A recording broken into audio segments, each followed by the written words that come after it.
Hello everyone and welcome back to the channel. For nearly a decade, his name has been synonymous with controversy, high-profile loan defaults, and a dramatic exit from India. He was once hailed as the king of good times, a flamboyant entrepreneur whose lifestyle captivated a nation. But then came the collapse of Kingfisher Airlines, mounting debts, and the swift departure that transformed him from business magnate to an alleged fugitive. We're talking, of course, about Vijay Mallya. For 9 long years, Mallya has largely maintained a stoic silence, navigating legal battles from abroad while public perception solidified around a narrative of flight and financial impropriety. But that silence has been shattered.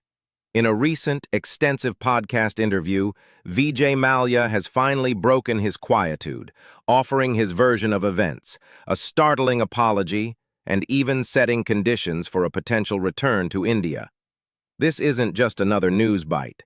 It's a significant moment that could reshape the public discourse around one of India's most talked-about financial sagas.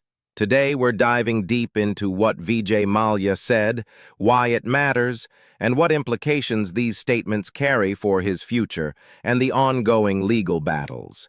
Point number 1. The silence broken. A decade of exile ends.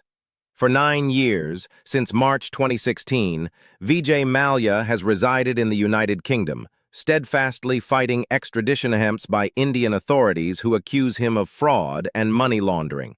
During this period, his communication with the Indian public has been minimal, primarily through occasional social media posts or legal filings.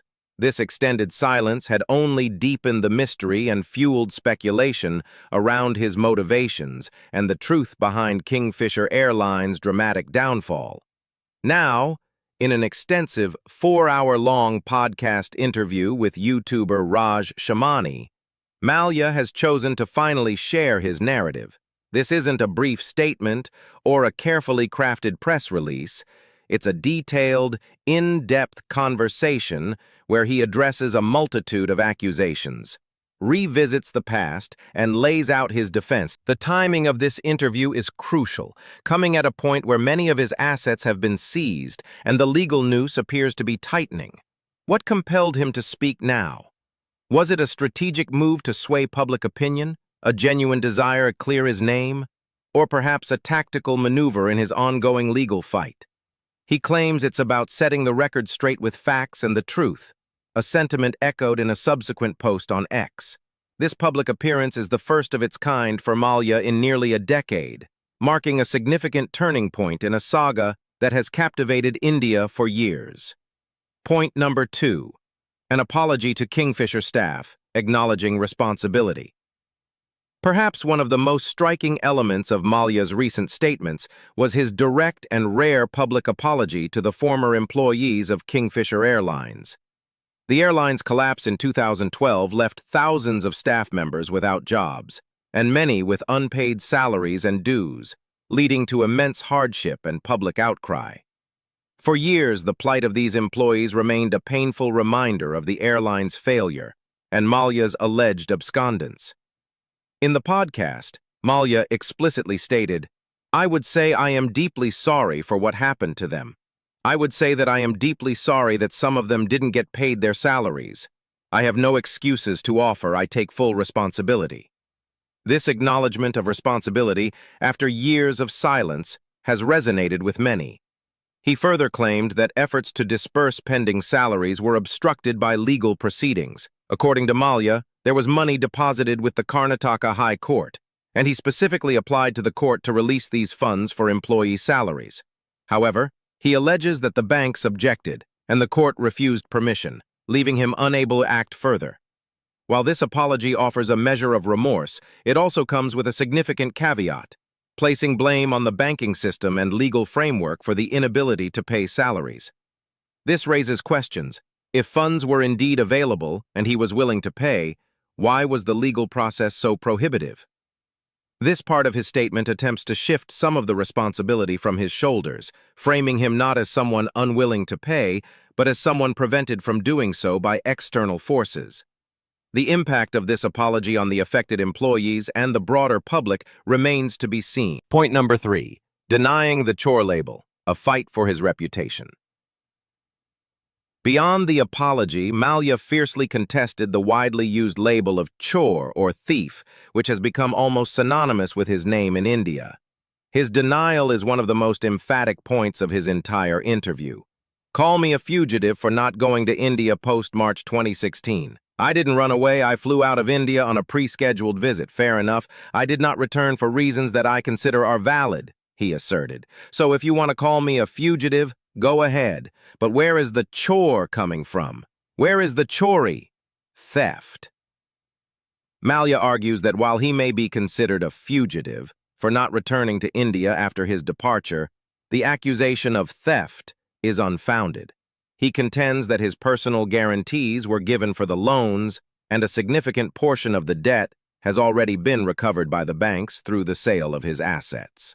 He claims that the Union Finance Ministry has confirmed in writing that banks have recovered 14,100 crores from him against a Debt Recovery Tribunal, DRT, judgment debt of 6,203 crores. This is a crucial point, as it suggests that the recovered amount significantly exceeds the principal debt. He challenges the narrative of siphoning funds, stating, "You talk about money siphoning, using Kingfisher money for my lifestyle, for Formula One, but nobody talks about the money I infused in cash to keep it afloat." Mallya emphasizes that he personally infused significant capital into Kingfisher Airlines to keep it operational and that his personal assets and shares were pledged. This denial aims to reframe his image from a cunning swindler to a businessman who faced an unfortunate collapse, arguing that his actions don't constitute theft. The legal and public response to this claim will be critical in shaping the future of his case and his reputation. Point number 4. Conditions for return to India, a conditional offer. Perhaps the most talked about aspect of Mallya's recent statements is his conditional offer to return to India. After years of resisting extradition, he has now indicated a willingness to consider coming back, but with specific stipulations. "If I have a fair assurance of a fair trial and dignified existence in India, I will think about it seriously," he stated. Mallya further elaborated on his concerns regarding the fairness of trial and conditions in Indian detention facilities. He referenced a UK High Court of Appeal ruling in another extradition case, which found Indian detention conditions to be in violation of Article 3 of the European Convention on Human Rights. He implies that similar concerns apply to his situation and that a fair trial and humane treatment are prerequisites for his return. This conditional offer presents a complex challenge for Indian authorities. While the government has consistently pursued his extradition, Mallya's conditions put the ball back in India's court, forcing a public examination of its legal processes and prison conditions. It essentially calls for a guarantee of due process and respect for human rights, something that legal experts might argue is already inherent in the Indian judicial system. However, the optics of such a public demand could create a dilemma for the government, as it seeks to demonstrate its commitment to justice while also managing public perception. Point number 5, public and legal reactions, a divided response. Mallya's bombshell statements have predictably sparked a wave of reactions across India, dividing public opinion and prompting responses from various stakeholders. On social media, the immediate reaction has been mixed. Many netizens remain highly skeptical, responding with taunts like "Ghar aaja Pardesi," "Come home, expatriate," reflecting deep-seated public anger and distrust. There's a strong sentiment that his statements are a calculated move, not a genuine act of contrition. However, some have cautiously expressed a willingness to hear his side, especially in light of his claims about the recovered funds. Even some industrial figures, like RPG Group Chairman Harsh Goenka, have sparked debate by questioning the continued demonization of Mallya, if indeed a significant portion of the debt has been recovered. From a legal standpoint, Mallya's claims are being scrutinized.